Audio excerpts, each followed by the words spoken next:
by my foot with a knife, and like she said, yeah. In a CJ kitchen, she do mackerel and rice, sugar and spice and everything nice. Checking out the house, see the cake, them a rise. Her hands are blessed by Christ. When you see the bread, put the fruit cake. Now make your tooth take mackerel and dumpling, every little something. Whenever you're dreaming, whenever you're wishing, for the recipe, check CJ's kitchen. CJ's kitchen, yeah. CJ's kitchen, yeah. CJ's kitchen, yeah. CJ's kitchen, CJ's kitchen.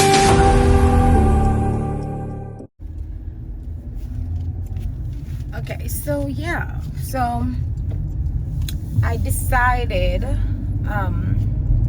to leave. So where did I leave off? This is probably part 2 of my video.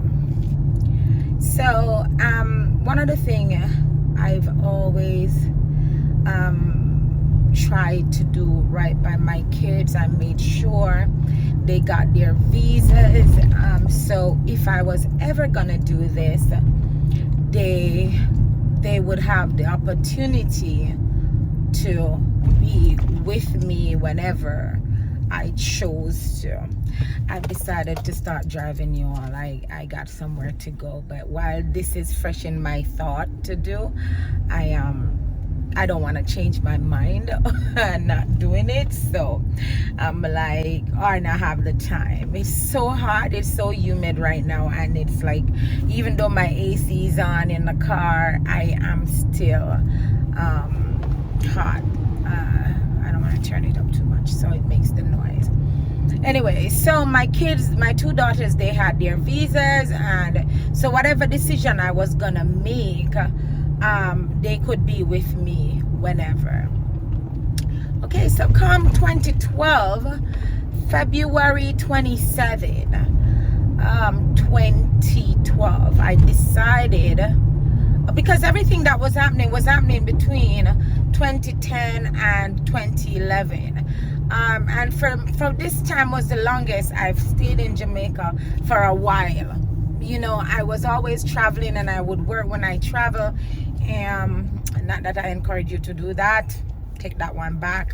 I'm gonna cut that out the video. But anyways, yeah, I lived in the Cayman Islands, and I was working, and you know, but stuff happened in the Cayman Island, and I wanted to leave, and so I got a job overseas, and I left, and I went to do that job. So after that job, 2019, about December, I went home, and that was where, like, not 2019, 2009, yeah. And I stayed home, and I started the farming, and you know, that. But things just got hard. Things got hard, and I decided to leave. So come 2012, February 27, I flew out of Jamaica, and I went to Florida, and I went to a place called Panama City Beach, where I knew stuff was happening, and you would get work and stuff like that. So I did that. Now being in Panama City, when the time was coming up where I knew I've done my 6 months, and things was like, oh my God, you know, and if anybody have overstayed in America, you know how you kind of get that feeling, that dread feeling of what's gonna happen when your time expire. You know, what are you gonna do and stuff like that. So all of that was going through my mind. I was working at a hotel, and I was working as a supervisor. You know, I'm making much money, but you know, this is a place where they have spring breakers coming, and so there was seasonal, and there were times when things were good, and there was time when it's still rough. You know, it's not home, and you miss home, but I could get to see my kids because they would come. I would send for them, and they would come for visits. So I miss my mom, but you know, there wasn't much other than that. Like I said, I'm a single mom, and so being in Florida, now my time ran out. I think it was the August, because if I was there February, then my 7 months would end in August. So yeah, I was there and I was working. There were times I would ride. A friend of mine who lived in the apartment, he had a cousin, and I would ride his bicycle. His cousin left a little chopper bicycle, and I would ride it to work. And sometimes I'll be up a hill. I gotta push the bicycle up the hill.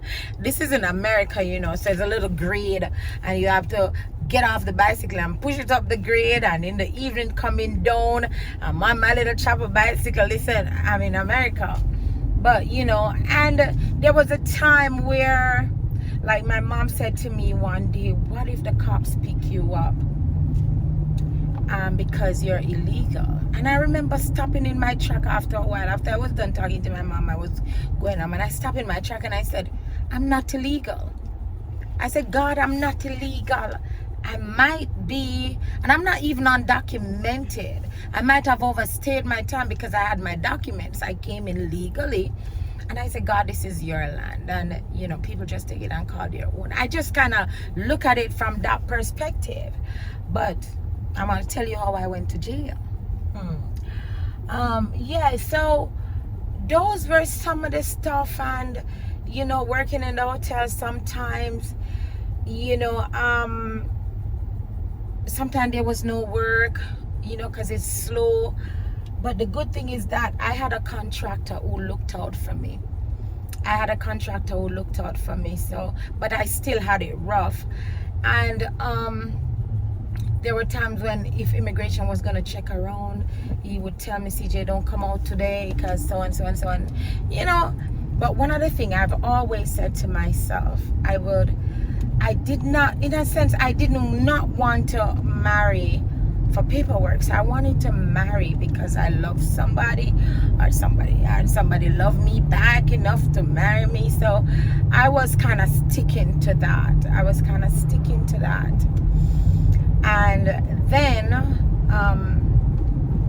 there was a time stuff happened. Let me see. So the jail part came. Let me give it to you from this perspective. So when I decided to stay, when I just came here, I was staying with a cousin. But when I decided to stay, I wanted to be on my own, because from ever since, I'm just like, wherever I live, I gotta be on my own. I don't like, you know, I was by my cousin and we were good, because my cousin was one of my best friend too, and you know, we were good and stuff like that. And you know, but I wanted to be on my own. So I had a friend who had an apartment that he was about to give up, but he said he would keep the lease and allow me to stay there. And there was another girl there, another Jamaican girl, and honest to God, I love my country and I love my people, but it's kind of hard to live with them, right? And so there was a time where there was a time where I lived with this girl, you know, and not that I lived with her, we were sharing the apartment. I had my own space, she had her own space.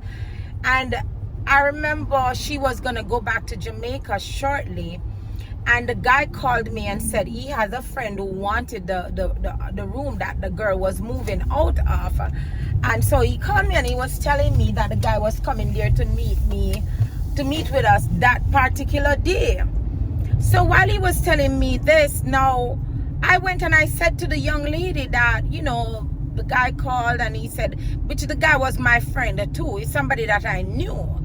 She knew the guy, but regardless of that, it was somebody I knew, somebody when I rapped. So I said to her, the guy called and said so and so was coming to take the apartment, to look at the room. And she said to me, "Why would he call you and not call me? What kind of story are you telling him? Why he would call you?" So I'm like, "Excuse me, what are you talking about?" Anyways, I left. I was going somewhere. I'm like, girl, don't talk to me. So I was going somewhere. She called my phone and she was still talking about the same thing. And I'm like, you think I'm a child? Don't call me and talk to me about these things. What could I have said to the guy? Number one, I just met this girl. We just lived in the maybe 3 weeks or so that we were sharing this house. And we weren't even like friends because it's very hard for me to take somebody and say they're my friend. So we were just living there.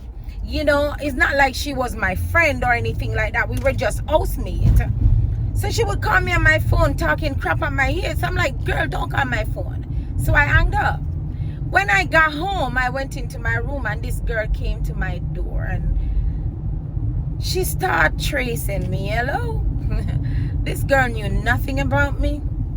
This girl, she make up something. If we were Jamaican and you know this guy, this actor in Jamaica had said, listen, if me don't know nothing about you, I'm gonna make up something. This girl was calling me all kind of names. She was saying all kind of things to me and all these things. Now me, I can't argue. I can't cuss, but I'll fight. Them time there. Now I'm living for God. I don't do these things anymore. But I can't trace you. If you want to trace me. But I cannot. And so she was cussing me out, telling me all kind of stuff. And I was on the phone with a friend. This friend, I remember when I decided to stay in America and the day I was crying like, oh my God, the time is running out and this. I was talking to this particular friend. Her name starts with Keiki. If you're watching this, yeah. And she was saying to me, CJ, you know, it will get better. You are here. And, you know, she encouraged me and, you know, for me to feel better. And that day she and I was on the phone and I was actually telling her what was happening. I even called the guy before I was talking to my friend. I was telling the guy that this girl is cussing me out about this, that, like I told you something, but I was talking on the phone with the guy for her to hear what I was saying to him and based on what she was saying to me. So then I was talking to my friend and she was like, CJ, go into your room and not pay this girl any mind. I go into my room, but she come to my doorway and she was still cussing. So I went back out there. She was like up in my face calling me names and like, listen, come on. So I kind of, God forgive me, Jesus, take the hands off people. Anyway, so I kind of hit her in half the face and stuff like that, and I tell you, that girl slapped me so hard in my face. Whoom! Yeah, oh God, I still feel it today. It's so stupid. Oh Lord. Help me laugh, all right? Yeah, so she slapped me in the face.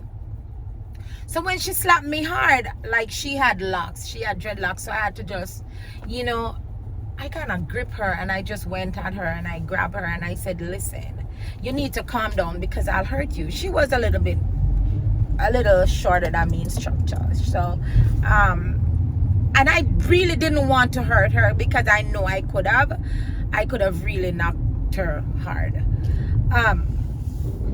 So I kind of hold her by the hair and I said, listen, stop, I will hurt you. And I kind of twist her around and threw her over the side there. Anyway, she called police, she called 911, and she was on the phone with 911 and she was telling them, oh, I'm illegal. She gave them my name. She said, oh, I overstay my time.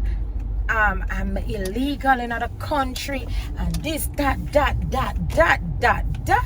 And she was on the phone. But anyways, I was there and the police came. When the police came, because you know you call 911, they're gonna come.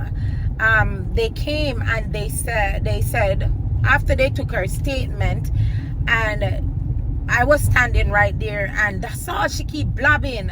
She illegal, she not supposed to die, and one heap of story. Anyway, mind you, it's like it was neither here nor there for me, because at this point it's like there were times when I wanted to go home, whether or not I overstayed. I felt like I could go home, right? Yeah.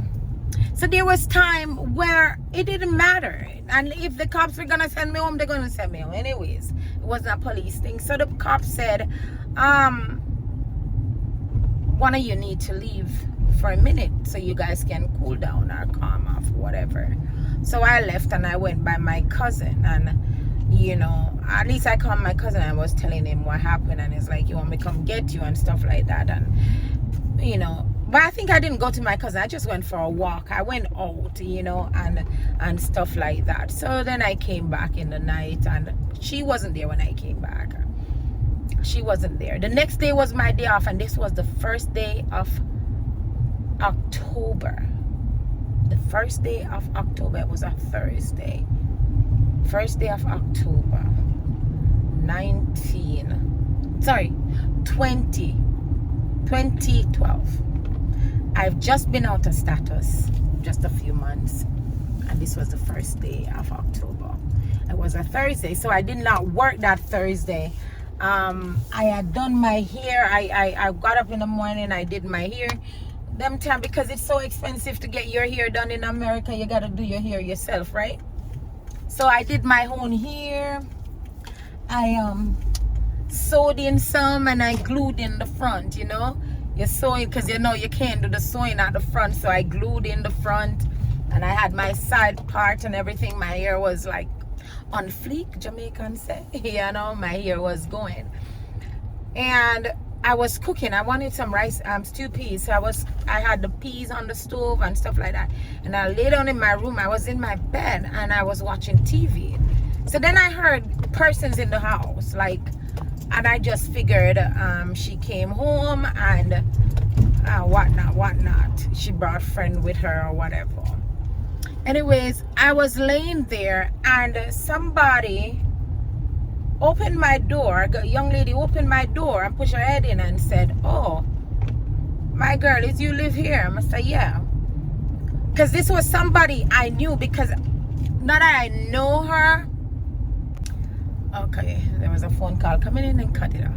Not that I know her, but I've seen her taking the bus, and they behave so badly on the bus that normally when I go on the bus, I don't really talk to anybody. I go in the back of the bus and I'm either reading a book until I get to my destination or something. But I did not friend these ladies because they behave so badly. Everything bothered them. They're arguing all the time about something. So I was one of those, and I think, you know, when she looked in and saw that it was me, like, okay. So like between that time and about 5 minutes after, a barrage of people burst into my room. There was the same girl, 1 male and 5 female, and I was lying in the bed on my back, and the one who came and peeped in first, she just rushed right over me with a knife and stand up over me with a knife, and you know, one next one by my foot with a knife, and like she said, "Girl, you know Jamaican thing, hey girl, if you move I kill, we are gonna kill you." And then she cursed some bad word, whatever. And by this, you know, I panicked because I'm like, they caught me off guard. I was lying on my back in the bed, so I wasn't expecting none of this, you know. And so I lied there for a second, and then the one she and I had the ruption the night before, the ruption in Jamaican people, the ruption, the one when I had the little fracas the night before she came, they said, come and, like, you know, in the Jamaican term, come lick the girl, you know, come and hit her. So because I was lying on my back, she came in, and you know, she with all her strength, she used the back of her hand, because I'm lying on the bed, so she used the back her hand, and she, you know, hit me in the face. At least she hit me in my eye, straight across my eyes, right? Now I tell you, these were like, at the time I didn't realize it was 6, but I knew it was a couple of them, well, a lot of them. So yeah, by this, she hit me in the eye and will step off, and another one push her back and say, lick the girl again, meaning hit her again.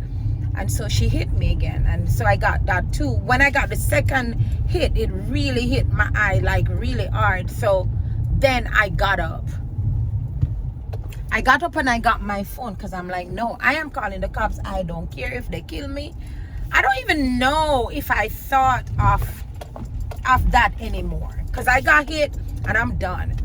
So whatever wanna happen now is gonna happen. So I picked my phone up and I dialed 911. One of the girls just rush around and grab my phone and, you know, and say, oh, the girl can't call the police because the girl don't have no papers. So this is what they were trying to hold against me, that I was illegal. So I can't call the cops or whatever. But like I said before, I did not care. At this point, I could have gone home. It didn't matter me none, you know. So while she grabbed my phone, they all stepped out of the room. So while they're stepping out the room, I came up behind them, because remember I said I wanted to cook some stew peas, so I had the peas on the stove. So when I came out, I took a handle pot, you know, teapot with the handle, and I dipped up some of the hot water with the peas, because by this they were running their mouth saying whatever they were saying. And so when I dipped the hot water up, they back up, because I was gonna throw some hot water on somebody, so they back up.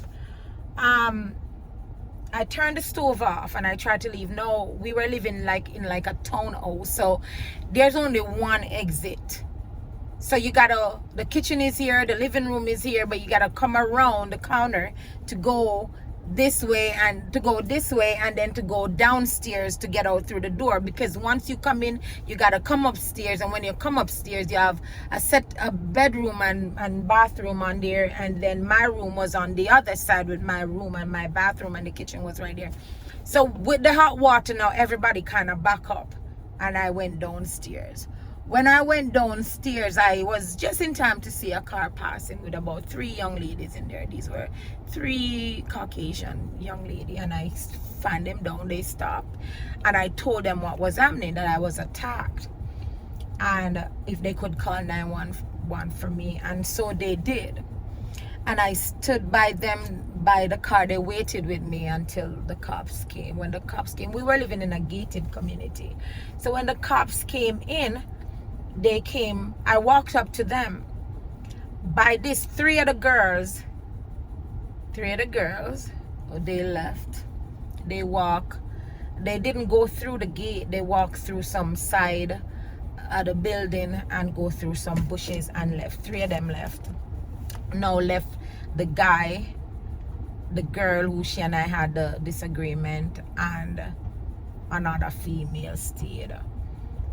I told the cops what happened, and they went to them, and they were giving them, they walk over and they were telling the cops some story that, oh, the girl came in the house and I attacked her, and you know, saying she came in the house and I attacked her out of nowhere. Now listen, so I'm saying, like, I'm not a mad person to see somebody come in the house, 6 of you come in the house, and I'm gonna attack one girl.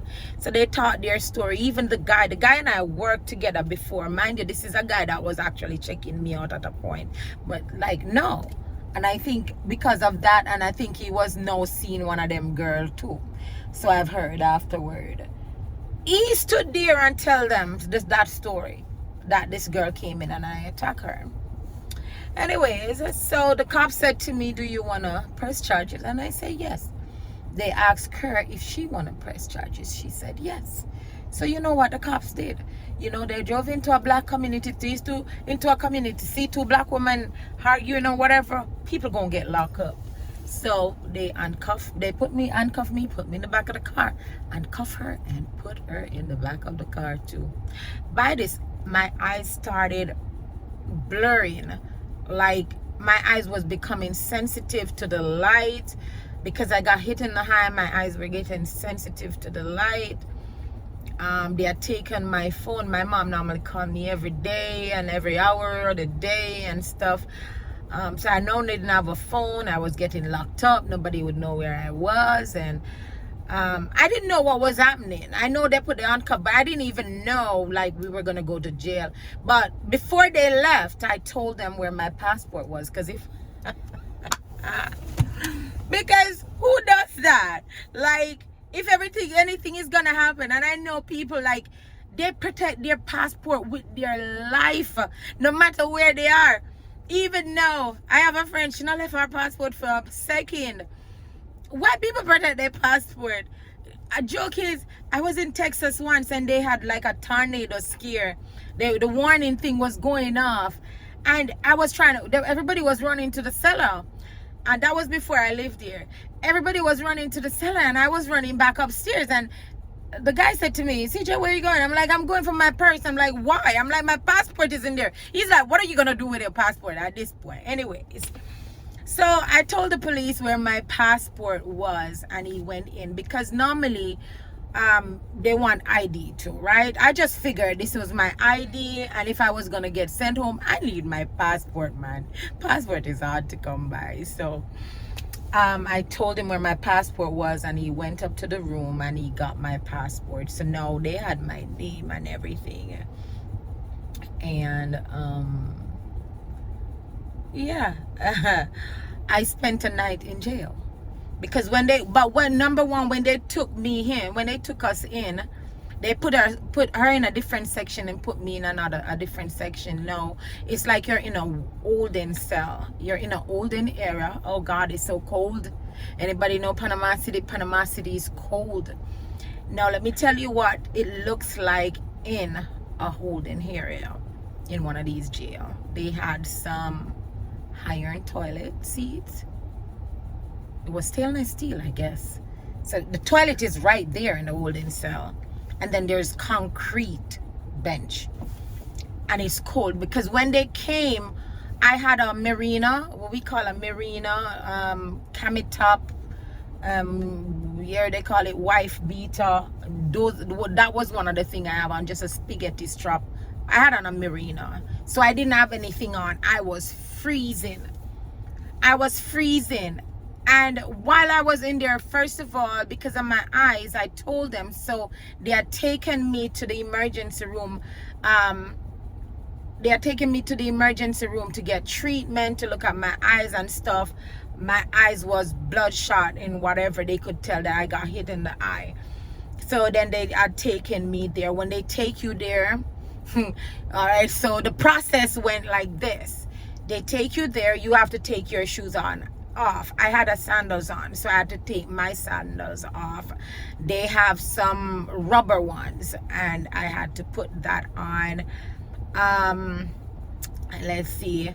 After that, they now put you in the holding area, and then now when they were ready to book, one at a time, I started crying because I was so cold. I cried because I was cold, and I cried because I know once my mom hear of this, I don't know, it's gonna shatter her heart.